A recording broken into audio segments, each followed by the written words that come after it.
Good afternoon, नमस्कार। स्वागत है आप सभी का जीएसवीपी के ऑफिशियल यूट्यूब चैनल पर। मैं देवाशीष कुशवाहा।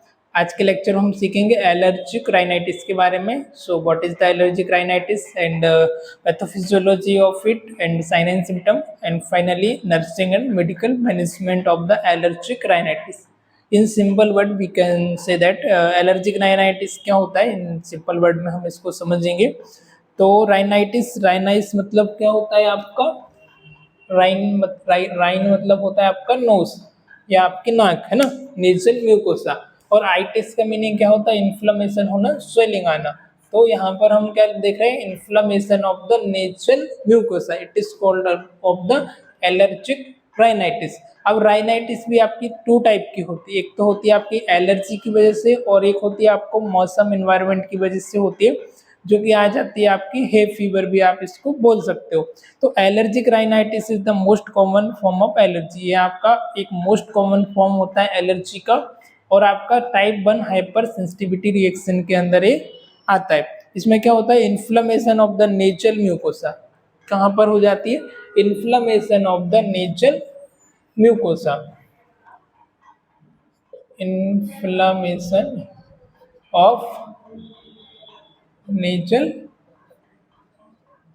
म्यूकोसा, जो आपकी नेजल की म्यूकोसा मेम्ब्रेन है उसमें इन्फ्लेमेशन होना, इन्फेक्शन की वजह से, एलर्जी की वजह से, उसको क्या बोलते हैं? Inflammation of the nasal mucosa, right. Cause by the allergens. अब एनी एलर्जेंस, आपको एलर्जेंस कुछ भी हो सकता है। जैसे हमने एलर्जेंस मीन्स होता है जो आपको एलर्जी कॉज कर रहा है, वो पॉजिटिव एजेंट हो गया आपका एलर्जेंस, राइट।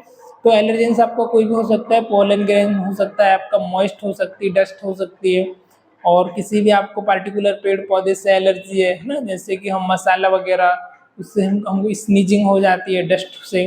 तो पार्टिकुलर कोई भी आपका पॉजिटिव एजेंट हो सकता है, कोई भी आपका एलर्जेंस हो सकता है। तो इसकी वजह से आपको क्या होता है? जब आपको इसकी वजह से कैरेक्टराइज वाइज जो आपको सिम्टम देखने को मिलते हैं वो क्या क्या हो सकता है आपका सिम्टम? आपको रनिंग नोज हो सकता है ना, आपका वाटरी आई हो सकता है, रनिंग नोज हो गया, नेजल कंजेशन हो गया, कफ हो गया, स्नीजिंग हो गया।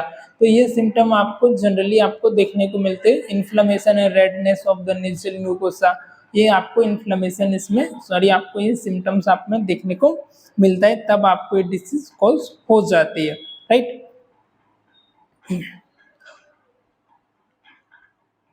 When symptoms occur throughout this year, the called the perennial allergic rhinitis.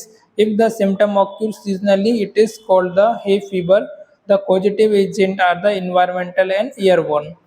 कभी कभी क्या होता है, जैसे कि आपको ओकेजनली कभी कभी और जो सीजनली हो रहा है, जैसे सीजन के अकॉर्डिंग आपको ये हो रही है ना सर्दी के टाइम पर, तो हम कह सकते हैं कि भाई ये आपको हे फीवर आप इसको बोल सकते हैं। पॉजिटिव एजेंट इसमें जो होता है वो इन्वायरमेंटल होता है या एयरबोर्न आपका होता है, वो आपको एलर्जी की वजह से नहीं होता है। यदि आपको सीजनल हो रही है, तो यदि आपको कई बार बारिश में आप ज़्यादा एक्सपोज हो जाते हो, है ना, तो उसकी वजह से बारिश में भीगने की वजह से हो जाता है, तो वो आपका इन्वायरमेंटल उसमें फैक्टर आ जाता है, वो आपको एलर्जी की वजह से नहीं होती है। फिर इसकी क्या पैथोफिजियोलॉजी, इतना आपको आई होप इसका डेफिनेशन इंट्रोडक्शन आपको क्लियर हुआ होगा, है ना। एक एलर्जिक रिएक्शन होती है टाइप 1 आपकी हाइपर सेंसिटिविटी में आ जाती है। इसमें क्या आ जाता है? Allergic rhinitis. राइनाई मतलब होता है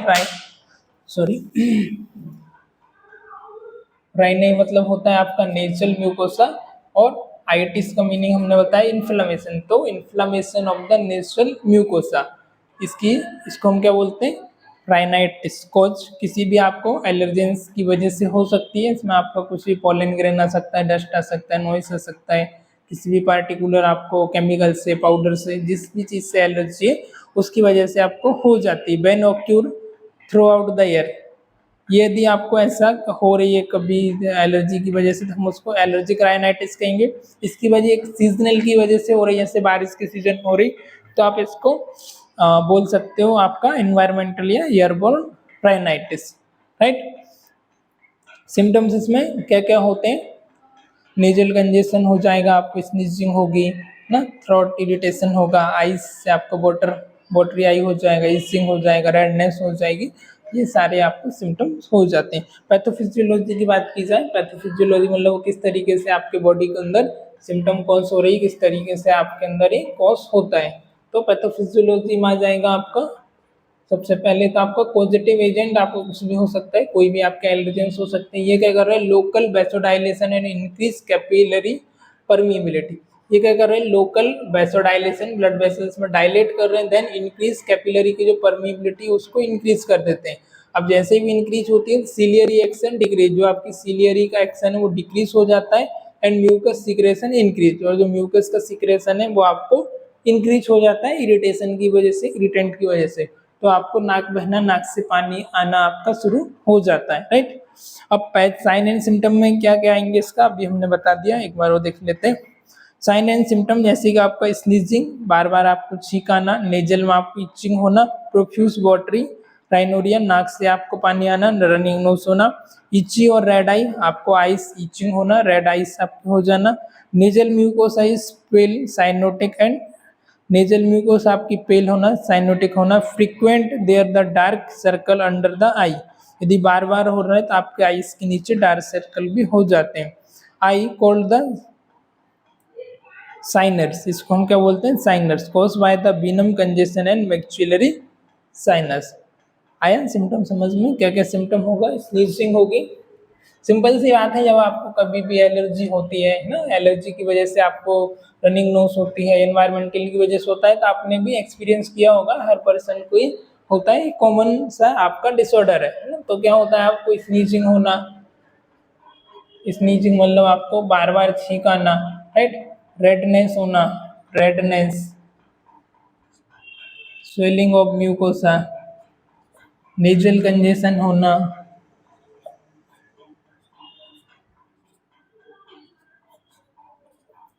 रनिंग नोज होना, रनिंग नोज हो गया, और क्या होता है ना, इरिटेट होना, इरिटेस,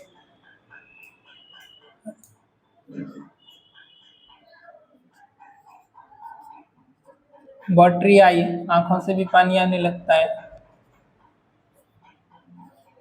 watery eye, redness of I,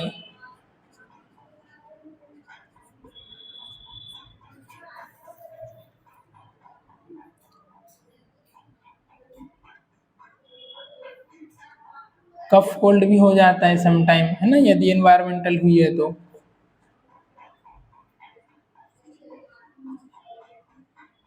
throat congestion होना। तो ये सारे सिम्टम इसके अंदर इंक्लूड होते हैं।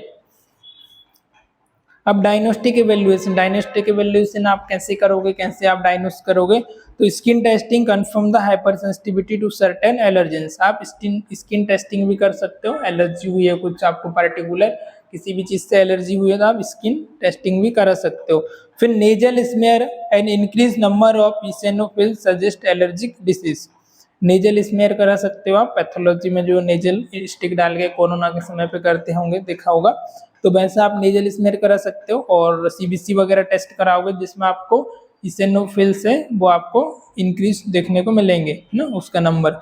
Rest positive test result offending allergic, यदि आपका एक टेस्ट होता है वो आपका पॉजिटिव आ रहा है तो आपको क्या लगेगा कि आपको आप उससे डायग्नोस कर सकते हो कि आपको एलर्जिक जो है वो पॉजिटिव है। फिर आ जाएगा rhinoscopy allow the better visualisation of nasopharynx rule physical obstruction evaluation of asthma. तो यही सारी चीजें कर सकते हो आप, वैसे भी आपको सिम्टम से पता चली जाता है ना, सीबीसी वगैरह कंप्लीट ब्लड काउंट वगैरह करा लेना, ब्लड टेस्ट वगैरह कराना, इसकी वजह से आपको स्किन टेस्टिंग वगैरह कराना, और RAST रेस्ट टेस्ट होता है वो कराना। राइनोस्कोपी अलाउ बेटर विजुअलाइजेशन, यदि आपको नेजोफेरिंग्स में ज़्यादा कंजेशन है तो राइनोस्कोपी भी आप करा सकते हो, बेटर विजुअलाइजेशन के पास जो ENT डॉक्टर रहते हैं उनके पास से इंस्ट्रूमेंट होता है। फिर मेडिकल मैनेजमेंट में आप क्या क्या करोगे,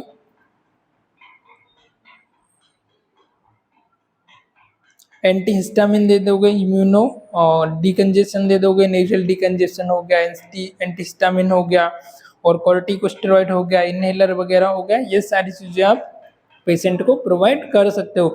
avoidance patient should be minimise contact with the offending allergic regardless or treatment. Initial treatment involve elimination of the offending environmental stimuli Antihistamine and nasal decongestant may be prescribed for the symptomatic relief if the symptoms are severe. Corticosteroid by inhaler or nasal spray may be also given. Rhinoplasty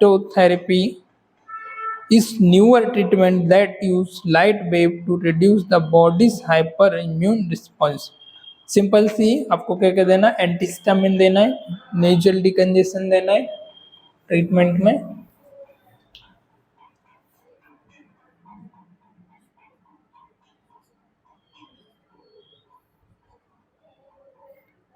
antihistamine,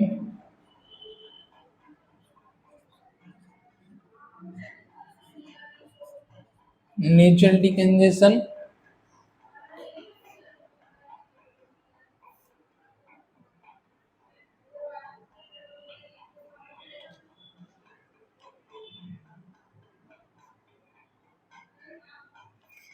यदि severe symptom है तो आपको क्या देना है, corticosteroid,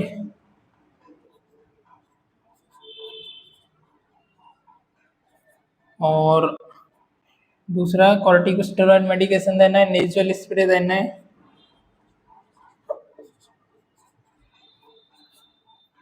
right.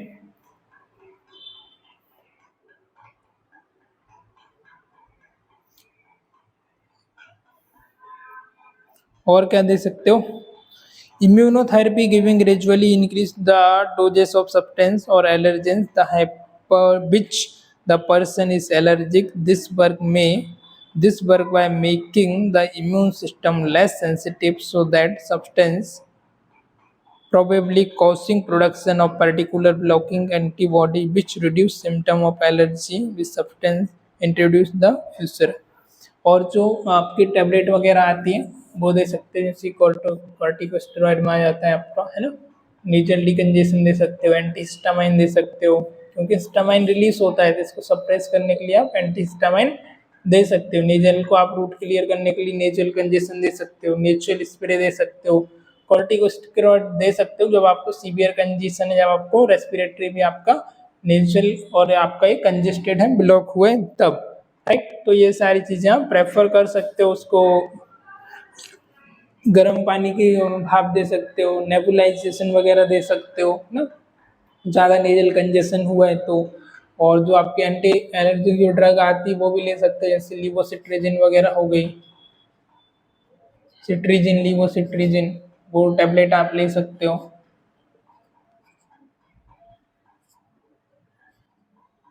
Tablet cetirizine और levocetirizine ना, ये सारी चीज़ें आप टैबलेट भी प्रेफर कर सकते हो। मोन्टेकेल्सी वगैरह टैबलेट आती है ब्रांड नेम से, वो ले सकते हो। मोन्टेकेल्सी, मोन्टेल्यूकास्टोल, लिवोसिट्रिजिन आता है इसमें, और टैबलेट आती है सिट्रीजिन, वो ले सकते हो, राइट। दूसरी आ जाती है आपकी लिवोसिट्रिजिन,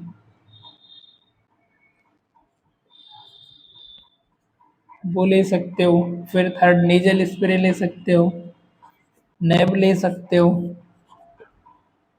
अस्तिलिन बुडेकॉर्ड, है ना, ड्यूलिन, अस्तिलिन बुडेकॉर्ड,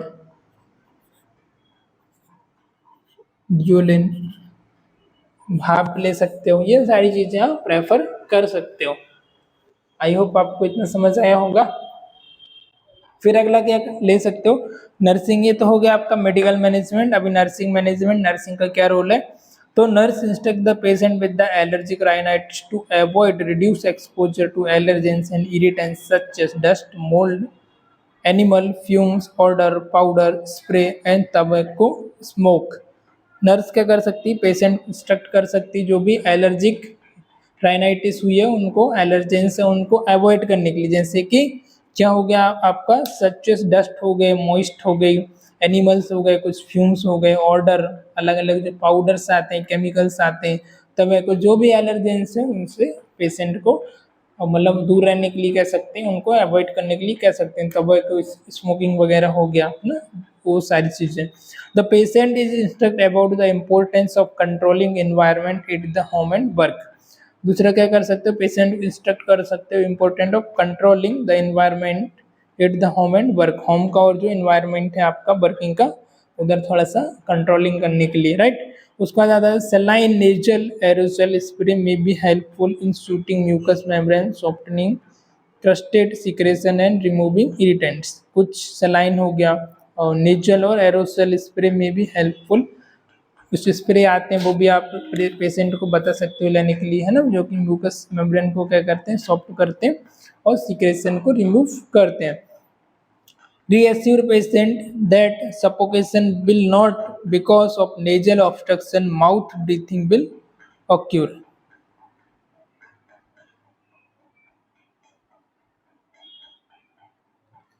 हाँ, पेशेंट को इंस्ट्रक्ट करना है कि आपको सफोकेशन हो रहा होगा तो आप माउथ से ब्रीथ ले सकते हो क्योंकि आपकी नेचुरल में कंजेशन हुआ है, तो पेशेंट को आपको इंस्ट्रक्ट भी करना होता है। Administer and teach self administration of antihistamine, decongestant, breathing decongestant, intranasal corticosteroid and medication S directed. कुछ मेडिसिन आती है उनको आपको पेशेंट को सेल्फ एडमिनिस्ट्रेट पेशेंट उनको कैसे ले सकता है, जैसे कि एंटीहिस्टामाइन, डिकंजेस्टेंट, है ना, नेचुरल स्प्रे वगैरह, नेचुरल ड्रॉप वगैरह जो आती है, पेशेंट उनको खुद से किस तरीके से यूज़ कर सकता है उसके बारे में आप उनको गाइड कर सकते हो। फिर अगला इंस्ट्रक्शन क्या दे सकते हो, patient on proper use of nasal inhaler, clear mucus from the first in exhale, flex neck to point nose downward, direct spray away from the nasal septum toward the eye, activate inhaler and gently stiff by releasing medication। जब भी patient ये spray वगैरह ले रहा है उसको बता सकते हो, इंस्ट्रक्ट कर सकते हो कैसे आपको लेना है, यहाँ पर भी वो बताएं। warn patient to avoid driving or other situation that require alertness of sedating histamines such as डाइफेनेरामाइन और क्लोरफेनेरामाइन हैव बीन प्रिस्क्राइब्ड। कुछ भी ऐसी मेडिसिन पेशेंट को आपने यदि प्रिस्क्राइब की जिसकी वजह से सडेशन होता है, मतलब पेशेंट को नींद आती है, तो उनको बोलना है भैया आप टेबलेट लेने के बाद ड्राइविंग को अवॉइड करो, आप घर में ही रहो, ड्राइविंग आपको नहीं करना है। Do not use OTC nasal decongestion, OTC nasal decongestion for more than 4 to 5 days because their effect is short term and rebound effect which causes nasal mucosal edema commonly occur। 5-7 दिन से ज़्यादा आपको जो nasal decongestant होते हैं उनको use नहीं करना है, रिलीफ होने के बाद आप उसको स्टॉप कर सकते हैं, नहीं तो आपको नेजल एडिमा भी हो जाता है। तो ये आज के लेक्चर में हमने देखा नेजल राइनाइटिस के बारे में। अगले वीडियोस में हम देखेंगे आपका कॉन्टैक्ट डर्मेटाइटिस, राइट। तो आई होप आज का लेक्चर आपको पसंद आया होगा। एक बार हम इसको रिव्यू कर लेते हैं। सबसे पहले हमने इसका इंट्रोडक्शन देखा कि आपको राइनाइटिस क्या होती है। तो राइनाइटिस आपका inflammation of the nasal mucosa, किसी भी एलर्जिक और एलर्जेंस की वजह से आपकी नेजल की जो म्यूकोसा है उसमें इन्फ्लेमेशन होना, रेडनेस होना, स्वेलिंग आना, इसकी वजह से आपको नेजल डिकंजेशन होना, नाक से आपको वाटर का डिस्चार्ज होना, वाटरी डिस्चार्ज होना, रनिंग नोज होना, रेडनेस होना, स्वेलिंग आना, आँख से आपका आई में रेडनेस होना, आपकी वाटर का डिस्चार्ज होना, ये एलर्जिक की वजह से होता है। और यदि सीजनल हो रहा है, मौसम की वजह से हो रहा है, तो ये एयरबोर्न की वजह से या फिर आपको इन्वायरमेंटल की वजह से भी हो सकता है। इसको हम हे फीवर भी बोलते हैं। It is also known as the hay fever, right. इसका पैथोफिजियोलॉजी देखा हमने, कोई भी पॉजिटिव एजेंट है जो कैसे करके कॉज कर रहा है, पॉजिटिव एजेंट हो रहा है उसकी वजह से आपको हाइपर सेंसिटिविटी रिएक्शन हो रही है, जिसकी वजह से आपको ब्लड वेसल्स आपकी डायलेट हो रही, कैपिलरीज की जो परमिबिलिटी बढ़ रही है, और सिलियरी का जो एक्शन है वो डिक्रीज हो रहा है, और म्यूकस का इंक्रीज हो रहा है। तो इसकी वजह से आपको रनिंग नोज होना शुरू हो जाता है। ये इसका हमने पैथोफिजियोलॉजी के बारे में देखा।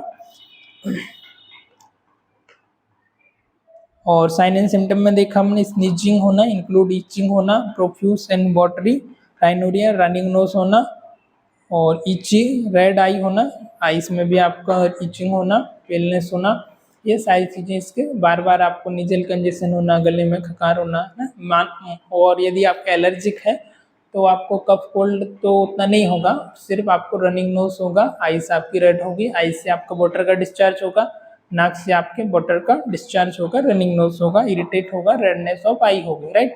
ये आ जाएगा आपके एलर्जिक में। फिर डायग्नोस्टिक एवेल्युएशन में स्किन टेस्टिंग करा लोगे, सीबीएससी वगैरह करा लोगे ना, और नेजल स्मेयर टेस्ट वगैरह करा लोगे। और यदि सीवियर केस है तो आप राइनोस्कोपी भी करा सकते हो, जिससे आप विजुलाइज कर सकते हो नेजोफेरेंक्स को।